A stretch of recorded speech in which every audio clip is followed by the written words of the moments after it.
내란 특검이 잠시 후 오후 2시 구속 중인 윤석열 전 대통령을 소환해 조사할 예정입니다. 재구속 후에 첫 특검 조사가 될 예정이었던 지난 금요일 11일이었죠. 윤 전 대통령은 불출석 사유서를 내고 모습을 나타내지 않았는데요. 과연 오늘은 어떨 걸로 예상이 됩니까? 아마 적극적으로 응하진 않을 것 같습니다. 네. 그렇게 예상되는 이유가 몇 가지가 있는데요. 네. 실제로 영장 실질 단계까지는 굉장히 적극적인 본인 항변을 했습니다만 그거는 구속을 면하기 위한 측면이 있었죠. 그런데 구속이 됐고 구속이 되면은 구속 기소는 너무나 뻔한 절차입니다. 그 이후에 그러면 본인의 인신이 풀려날 거라는 일말의 기대가 법률적으로 합리적으로 판단했을 때 가능할 것인가. 그 가능성이 매우 낮다라고 본인이 판단을 하는 것 같고 네. 그렇다면 내가 적극적으로 항변하는 게 어떤 의미가 있을 것인가와 관련해서 지금 이렇게 강제 구인을 하더라도 나는 적극적으로 응하진 않겠다라는 입장을 나타내고 있는 것 같은데 강제 구인하면 정말 말 그대로 강제로 그 인신이 좀 조치되게 되는 그런 상황까지 좀 전례 없는 상황까지 펼쳐지게 됩니다. 네. 오늘도 윤 전 대통령이 소환에 불응한다면 특검에서는 바로 강제 구인에 나설 가능성이 매우 높은 것으로 알려지고 있는데요. 하지만 강제 구인이 된다고 하더라도 윤 전 대통령이 진술 거부권을 또 행사하면 특검에서는 또 다른 뾰족한 방법이 없잖아요. 그렇죠. 그러니까 장 변호사께서 말씀하셨듯이 최근에 그 체포영장과 관련돼서는 적극적으로 임했습니다. 그리고 진술 거부권 사용하지 않겠다라고 이야기하고 그런데 그랬던 윤 전 대통령이 진술 거부권을 사용할 것으로 보이는 이유 다르죠. 그때는 구속될까 봐. 인신이 구속될까요? 그런데 이미 구속돼 있는 상태이기 때문에 자신이 진술을 할 이유가 없다라고 판단을 하는 것 같아요. 우리가 지금 기시감이 드는 게 뭐냐면 지난 1월 달입니다.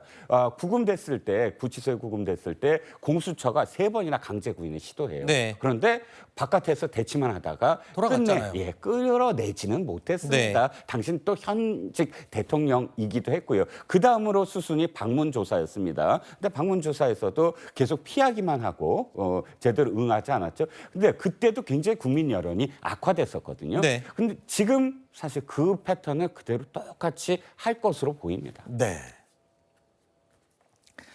앞서 윤 전 대통령 측은요, 지금 머물고 있는 서울구치소의 수용 환경과 그리고 윤 전 대통령의 건강 상태를 문제 삼고 나서기도 했습니다.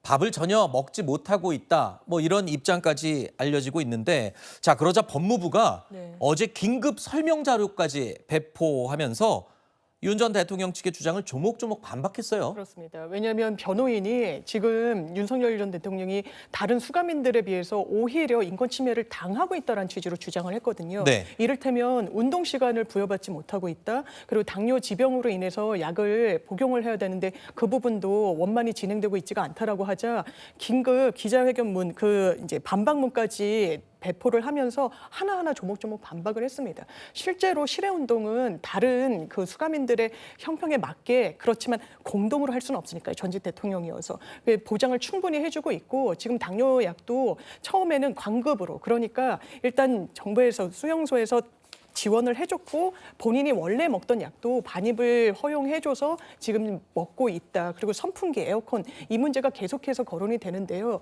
서울구치소가 변호인 접견실을 말고는 서울 수영동에는 다른 구치소도 마찬가지지만 에어컨 시설이 없습니다. 그렇기 때문에 이 부분과 관련해서는 인권 침해라고 이야기하는 것은 조금 과도한 측면이 있어 보입니다. 네.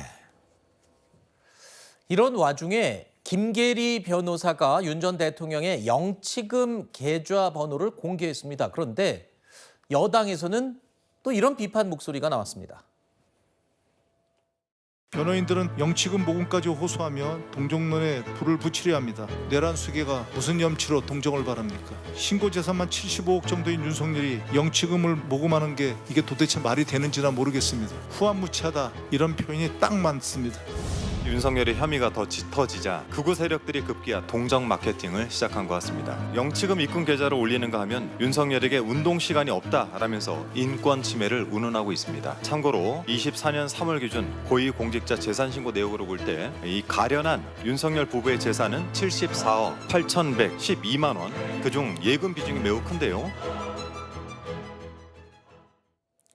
그러니까 김계리 변호사가 계좌번호를 공개하면서 지금 윤 전 대통령 측이 돈이 하나도 없다 이러면서 공개를 한 겁니다. 근데 하루도 안 돼서 영치금이 한도 400만 원이 모두 꽉 채워진 것으로 지금 알려지고 있습니다. 여당에서는 앞서 들으신 것처럼 영치금을 모금하는 것은 후한무치다라고까지 비판을 했습니다. 이해가 가지는 않아요. 왜냐하면 아까도 지금 한준호 의원도 얘기했지만 2024년 그러니까 2023년에 재산 신고 내역이 74억인데 이 대부분은 사실 김건희 여사의 재산으로 분류가 돼요.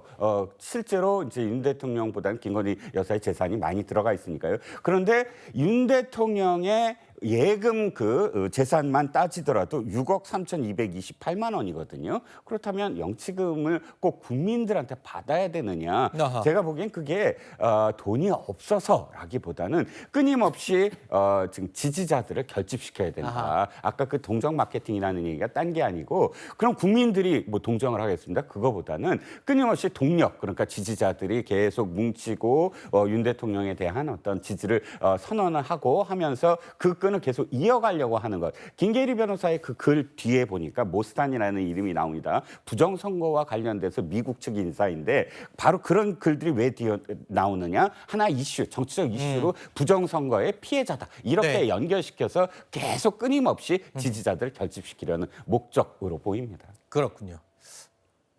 돈도 돈이지만 강한 지지층들의 결집 뭐 이런 것을 위한 메시지다 이렇게 해석이 가능하다는 설명이군요.